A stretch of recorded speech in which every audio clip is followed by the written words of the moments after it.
قرآن مجید کی بہت سی آیات میں حضرت نوح علیہ السلام کے بارے میں بیان کیا گیا ہے، اور مجموعی طور پر قرآن پاک کی 29 صورتوں میں اس عظیم پیغمبر کے بارے میں گفتگو ہوئی ہے۔ ان کا نام 43 مرتبہ قرآن کریم میں آیا ہے۔ حضرت نوح علیہ السلام اللہ تعالیٰ کے پیغمبر تھے۔ آپ نے تقریباً 950 سال تک لوگوں کو اللہ کی طرف بلایا، مگر آپ کی قوم کا جواب یہ تھا کہ آپ بھی ہماری طرح عام آدمی ہیں۔ اگر اللہ کسی کو بطور رسول بھیجتا تو وہ فرشتہ ہوتا۔ صرف 80 لوگوں نے ان کا دین قبول کیا۔ حضرت نوح علیہ السلام نے اپنی قوم کے نافرمان لوگوں کے لیے عذاب کی بددعا فرمائی، جس کے نتیجے میں ان پر سیلاب کا عذاب نازل ہوا۔ اللہ تعالیٰ نے آپ کی قوم پر عذاب بھیجا اور آپ کو ایک کشتی بنانے اور اس میں اہل ایمان کو اور ہر چرند پرند کے ایک ایک جوڑے کو رکھنے کو کہا۔ تب طوفان کی شکل میں عذاب آیا اور سب لوگ سوائے ان کے جو حضرت نوح علیہ السلام کی بنائی ہوئی کشتی میں سوار تھے ہلاک ہو گئے۔ حضرت آدم علیہ السلام کے اس دنیا میں آنے کے بعد ان کی اولاد دنیا میں خوب پھلی پھولی، لیکن ایک مدت گزر جانے کے بعد وہ لوگ خدا کو بھول چکے تھے، اور ایک خدا کے بجائے انہوں نے مٹی اور پتھر کے کئی خدا بنا لیے تھے۔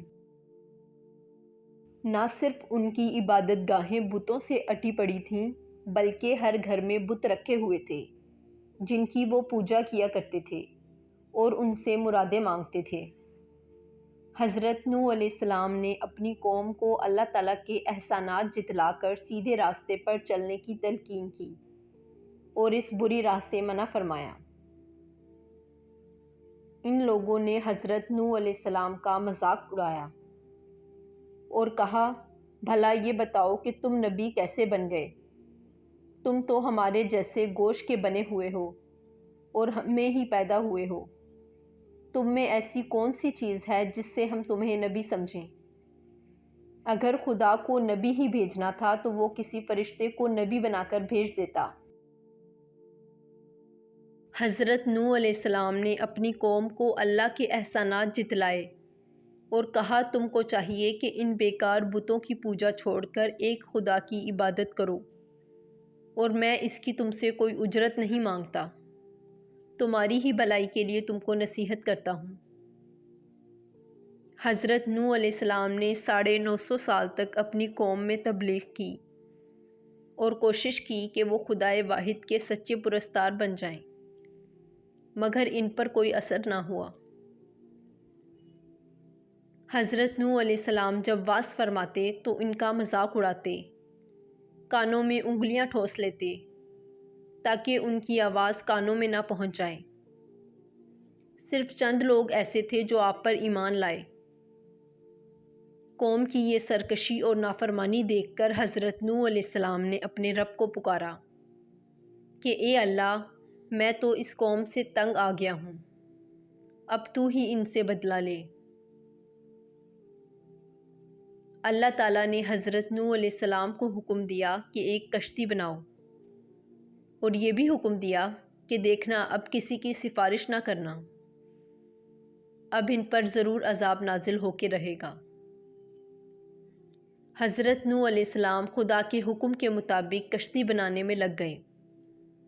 جب آپ کشتی بنا رہے تھے تو قوم کے لوگ آپ کا مذاق اڑا رہے تھے، تانے کس رہے تھے کہ کل تک تبلیغ کر رہے تھے، آج بھڑئی بن گئے۔ کبھی کہتے کہ کشتی تو بنا رہے ہو، لیکن دریا کہاں سے لاؤ گے کشتی چلانے کے لیے؟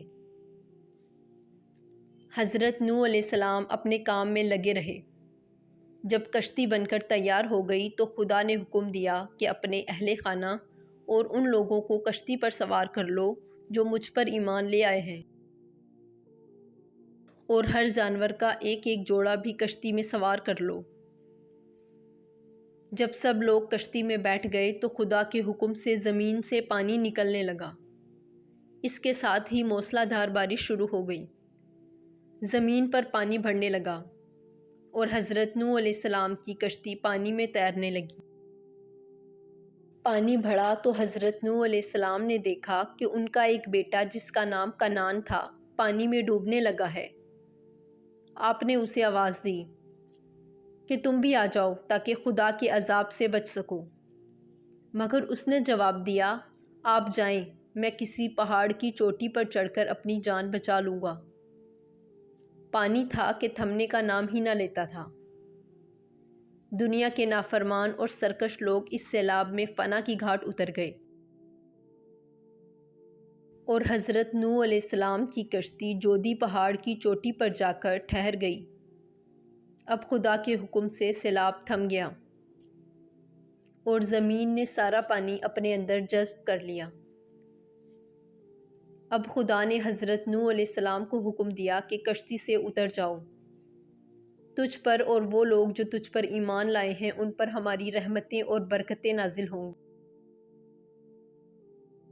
چونکہ اس طوفان میں دنیا کے تمام لوگ ہی فنا ہو گئے تھے، صرف چند لوگ ہی زندہ بچے تھے، اس لیے حضرت نوح علیہ السلام کو آدم ثانی بھی کہا جاتا ہے۔ انہی کی اولاد اس وقت دنیا میں آباد ہے۔ حضرت نوح علیہ السلام کے 3 بیٹے اس طوفان میں بچ گئے تھے کیونکہ وہ مسلمان تھے۔ ان کے نام حام، سام اور یافس تھے۔ مورخین کا نظریہ یہ ہے کہ زمین کی اس وقت کی تمام نسل انسانی کی بازگشت انہی تینوں فرزندوں کی طرف سے ہے۔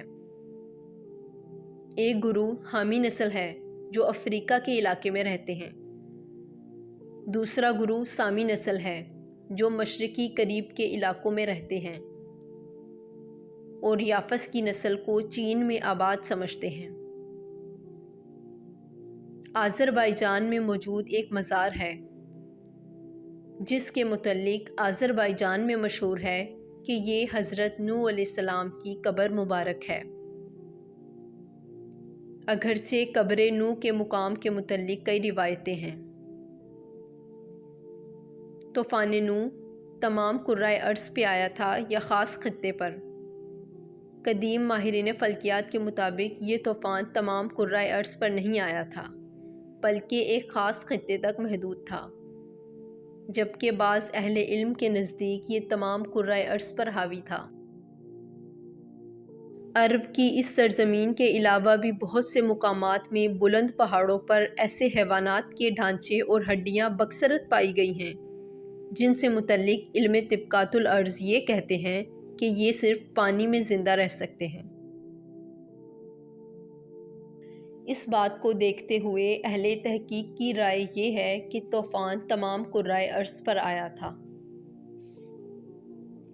قرآن کریم کے مطابق کشتی نوح جودی پہاڑ پر آ کر ٹھہری تھی۔ جودی پہاڑ مشرقی ترکی میں واقع برف سے ڈھکی ایک چوٹی ہے۔ آرمینیا کی سرحد سے 300 کلومیٹر کے فاصلے پر واقع ہے۔ حضرت نوح علیہ السلام کی کشتی جودی پہاڑ پر آ کر ٹھہر گئی تھی۔ 1977 میں ترکی کے اس پہاڑ پر کچھ مہم جوؤں نے اس کشتی کو دریافت کیا۔ اخبارات میں اس کی تصاویر شائع ہوئیں تو یہودیوں اور عیسائیوں کے درمیان ایک نئی بحث چھڑ گئی اور روشن خیالوں نے اس پر 4 بڑے اعتراضات اٹھائے۔ یہود اور انصاری اس کا جواب نہ دے سکے، مگر قربان جائیے کہ قرآن مجید میں ان کے تمام اعتراضات کا جواب پہلے سے موجود ہے۔ پہلا اعتراض یہ ہے کہ بغیر کسی ٹیکنالوجی کے 6000 سال قبل ایسی عظیم الشان کشتی بنانا کیسے ممکن ہوا جو اتنا وزن اٹھا کر لمبے عرصے تک سمندر میں سفر کرتی رہی۔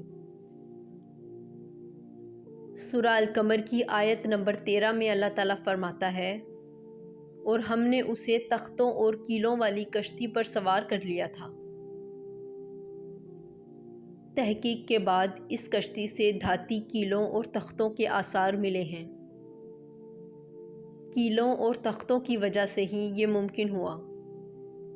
اللہ تعالیٰ نے حضرت نوح علیہ السلام کو اس کا علم عطا فرما دیا تھا۔